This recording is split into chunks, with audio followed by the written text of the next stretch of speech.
And the winner is, hi there crypto fans and remote viewing fans, Dick Allgire here in the beautiful Hawaiian Islands. We're going to show you the results of our big remote viewing experiment. Let me tell you how we set it up. It was open to anyone, anywhere in the world. People trained in remote viewing, people with natural psi ability, or even some of you sent in wild-ass guesses. We accepted them all and we looked at all of them. I looked at hundreds of entries. A lot of people did long sessions. I appreciate the work and we gave it a good look. Some people just sent in a picture or one description or a little sketch. We looked at all of them and we put it through some pretty, well, I'll show you the analysis here in a minute. There was a $500 prize and we're going to split the prize among two winners. All right, here are the results. This is the target page with a printed description and depiction of the Fibonacci spiral. I wrote the target ID on the page, LK71-BC66. That's affixed to the image of the Fibonacci spiral. I took this page to the Hawaii State Library on South King and Punchbowl Streets in Honolulu. This is a white building with steps and columns surrounded by green grass and trees. This is the outside, and this is me as I approached the building. So this is the front of the building as I walked in. There is a statue of a woman facing the library. The interior of the library is a lobby, and I walked up the stairs on the right side. So the target was placed up on the second floor in a back room. On the second floor, I walked past a courtyard with a round planter in the middle with abstract shapes in the tiles. There are people seated in tables around the perimeter of the courtyard. I walked into the back room on the second floor, noting people seated at desks and the waist-high cabinets. I was looking for a book on the subject of the Fibonacci sequence, which I had looked up previously. I found the book with the call number 512.74 in the section of Algebra, Geometry, Statistics, and Astronomy. This is the book I selected. It's titled The Fabulous Fibonacci Numbers, with my page, the target item, next to it.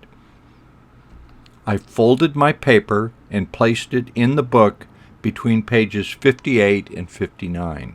I put the book back on the lower shelf, and you can see it. It is the 11th book from the left on the lower shelf.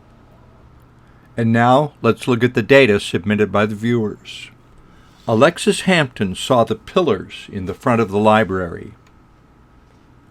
Honorable mention to Cody L. Cody reported a structure surrounded by green with the thing located inside the structure up a flight of stairs. Correct data.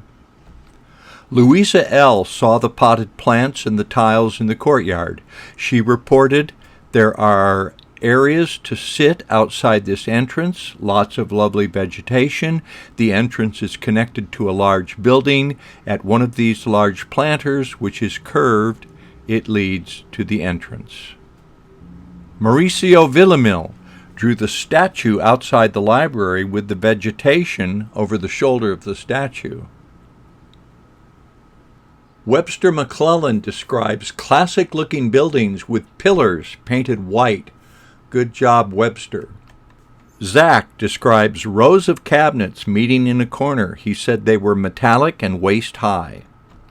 Another honorable mention goes to Claire Doyle, who said the target was a certificate which she described as illusory. Interesting data. Aaron Ellis had a beautiful moment here. The target was the Fibonacci spiral, and look at what Aaron drew. I considered awarding him the prize money. That's actually quite good. Another honorable mention to someone with the screen name Mango Elvis. Mango Elvis sent me a picture of seashells, kind of a cheap way to do a remote viewing session, so I kind of sort of disqualified Mango, but he was correct. There is a shell on the cover of the book. So, you know, the seashells are based upon the Fibonacci spiral. So that's actually good data, Elvis. Way to go. Location honorable mention, Kelly Yates. A building. Outside the building there is green space, like a museum or a memorial. There are many people moving around inside and outside the structure. Leora King. Nice job with the arches and the central planter in the courtyard. That's a good sketch of the courtyard, actually. Very good. Evan Owens shows us the version of the plants in the pots on the cabinets. Not exactly correct, but gestaltically, yeah, I'm going to give that a hit. This work from Jordan Finiseth is a nice overhead view of the library with the entrance, the desk, tables, stacked cabinets, and bookshelves.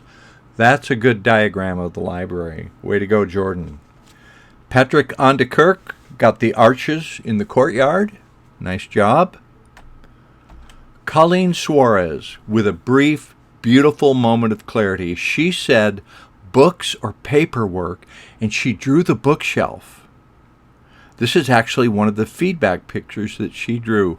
Colleen did this work under double-blind protocol, and I would award her part of the prize, but she works for Future Forecasting Group, so with ethical considerations, she's ineligible for the prize money. But good job, Colleen. In my view, the best location data comes from Dan Topp. Look at his sketch. I count 7 aspects of the library exterior in his work. The trees, he describes grass, he draws the columns, he has the stairs, he has a male, you can see the man walking up the stairs in the distance, and the female form, and the rectangular window. 7 things in their correct position in this feedback photo.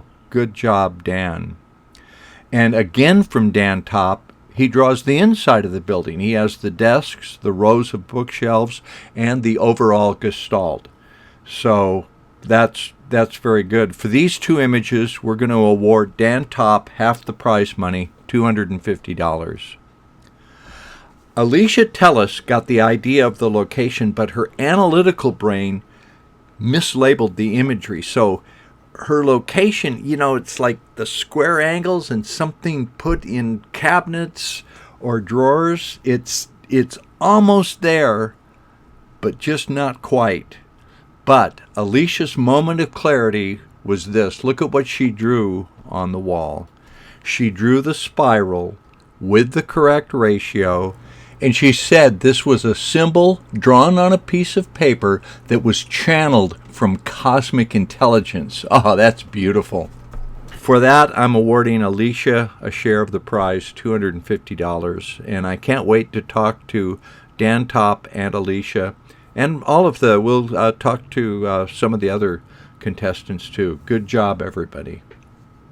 Thank you all for participating. Congratulations to the winners.